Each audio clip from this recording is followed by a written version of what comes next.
up, Retro Nerds? Welcome to another edition of Neon Trash. I'm your host, Tommy the Hammer. Tonight is BC's pick. What you got up your sleeves tonight, BC? For tonight, I have picked out the 1964 Japanese new wave film, Woman in the Dunes. I have not watched this, surprisingly, considering the amount of Japanese films I've seen. Right. But this is one of those films where I've literally only heard good things about it. I know it's also based off of a novel, and it's one of those few films where everyone is like, this is just as good, if not better, than the novel. Okay. And I think Rocket kind of gave it a good description just based off of looking at the cover, which is like, this is a film that takes you to school. Once again, we're taking graduate level filmography class courtesy of BC. And I would like to read the Criterion description really quick of the plot, because I feel like it gives a good intro. One of the 1960s great international art house sensations, Woman in the Dunes was for many the grand unveiling of the surreal, idiosyncratic world of Hiroshi Teshigahara. Aiji Okada plays an amateur entomologist who has left Tokyo to study an unclassified species of beetle found in the vast desert. When he misses his bus back to civilization, he is persuaded to spend the night with a young widow in her hut at the bottom of a sand dune. What results is one of cinema's most unnerving and palpably erotic battles of the sexes, as well as a nightmarish depiction of everyday life as a Sisyphean struggle. An achievement that garnered the director an Academy Award nomination for Best Director, which in 1964, anybody from another country getting nominated for Best Director was kind of a big deal. Yeah, I can't wait, man. This sounds definitely interesting. I'm gonna try and dig up the trailer or dig up something. I don't know. We'll find out. Check out whatever the fuck I just dug up. We'll be right back. Peep whatever shit. Peep that shit. Peep that. Peep it. Peep it.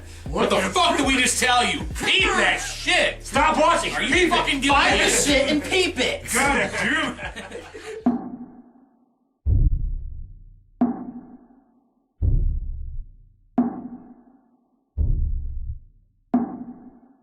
調査ですか。僕は学校の教師ですよ。でも上りのバスはもうしまいだが。しかしどっか泊まるところぐらいあるでしょう。こっちです。よろしく一つ。女で一つじゃ無理なんですよ。どんなやつが捕まったの？本当に来ないね。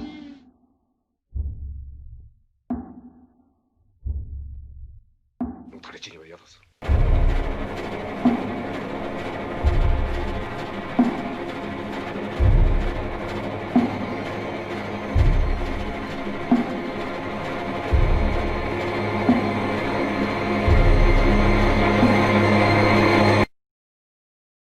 名は湿気を呼びますから。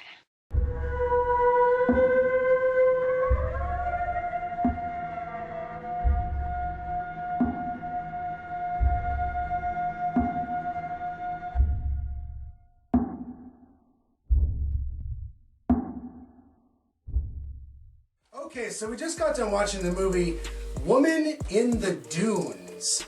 What an effective piece of cinema. I gotta admit, from the get-go, I thought this was a visually stunning film with a lot of allure and provocative nature to the cinematography. I felt like the black and white complemented the patterns, the shading, even the main character. I thought as he walked around, this desert, seemingly, it was interesting.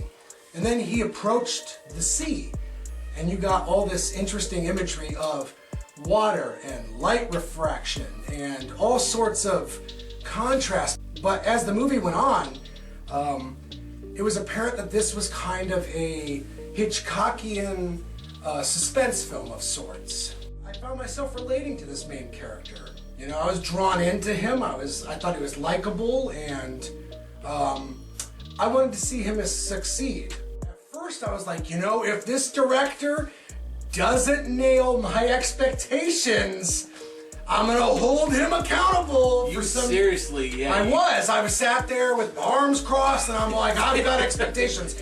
Every one of those expectations was met. All of my assumptions, negative assumptions, if there were any, were dashed. And narratively speaking, and the characters, I thought, were well fleshed out, and the story was excellent. Great movie.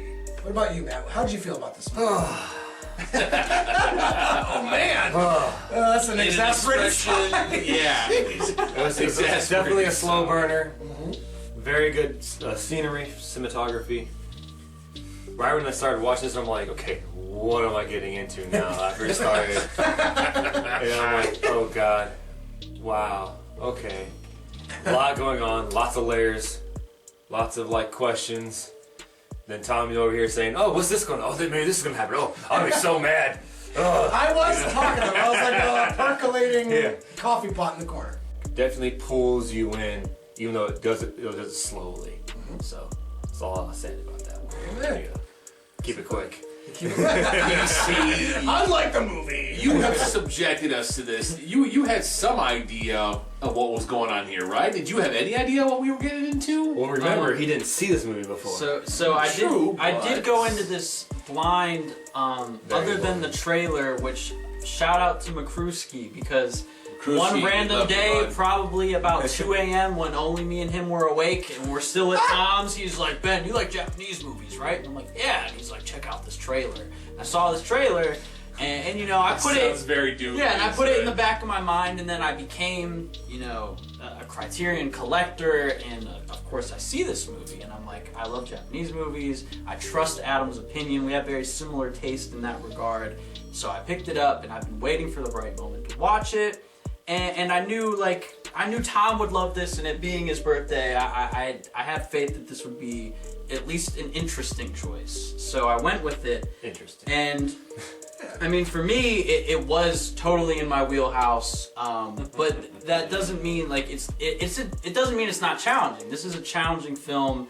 This is as art house cinema gets. Right. And with that being said, I can openly acknowledge that it's not for everyone.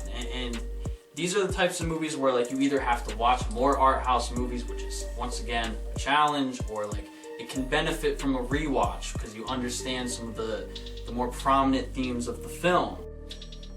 Man. Oh man. Oh boy. Oh man. Like, Oh boy. Oh boy. I talk about movies in my wheelhouse. This is about as far out of my wheelhouse Same here. as you That's can like- get. I mean, this is literally me taking a swing at a pitch in the dirt, but somehow I managed to at least foul it off and stay alive, if you'll follow my baseball analogy that far. I mean, what can I say? But I mean, there's, you know, I said in the beginning, this is like graduate level film study, right? You know, you take like psychology 10,001 at Kent State, or, you know, sociology 10,001. Those are, you know, like the entry level, very basic freshman level classes. This is like 40,000. Like this is like what you take when you parse down your senior year exactly what you're going to study, what your degree is going to be. This is the kind of film, you know, that you're going to be watching if you're going to be delving into some serious filmography, because I mean it's just that specific and that, you know, unique. Draining. You know, this is literally, this is not a popcorn flick. No.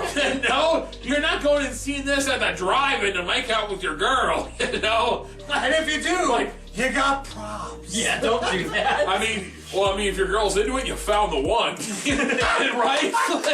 I mean, She's a keeper. Yeah, she's a keeper. She's into this. You got kind of one knee film. right then and there. Like, Hey, wow, baby. Jeez. I mean, but like, man, this is. I mean, the execution of this. You know, this deserves to be watched just for the actual execution of the making of a film. I've talked to my parents about movies like this. They're like, dude, I don't want to watch that shit. They're like, I've been thinking about that shit for 30 years. I'm over it, you know? And I'm like, I get that. So for me, you know, where I'm at right now, like narratively speaking, it was also a 10 out of 10 for me. So I thought that this was it's a classic. We've talked about designating a rating like a classic rating. I can see the influence of this. I can see the importance of this. It was engaging to me. It was haunting and beautiful, which is what it was supposed to be. And I left it, despite being 2.5 hours in a slow burn, like wanting more, in the sense of like wanting to see the director and the author of the story, what they have to say still. A lot of art house movies, like Tom said, can go a cliched route, and a lot of older movies in general can take a route that is unpleasant to people from both of our generations. It's like, this is like such a 1960s type of ending. Yes. I felt like this movie was provocative. It was really saying something, and I feel like it has withstood the test of time, and it probably will continue to do so. So for me, it's like a classic out of 10. It's a 10 out of 10 for me. But I can understand why it might not be for other people. I'm gonna go to you, Rocket. Dang. Like, I almost don't feel like I am like qualified to give this a star count, honestly. Like, You're qualified. I mean, What do you mean? like this is like This is Siskel and Ebert. Come This on, is man. such a deep and profound film, though. Like, this is like, I feel like this is like touching on some stuff. Like, I just don't feel like qualified to comment on it. Like, I just don't feel. I don't know. I'm fucking drunk. Whatever. Like, Yes. Me too, dude. Me too. for a movie that's like really not in my wheelhouse, I can at least, like, I've seen enough, different types of movies that I normally wouldn't watch at this point. Like, I can appreciate the cinematography, and the acting. I can appreciate where this came from, and I mean, I don't know what I can really knock it for, other than maybe it running a little bit long. Like, I don't know how you really like parse this story down anymore from where it leads you. I mean,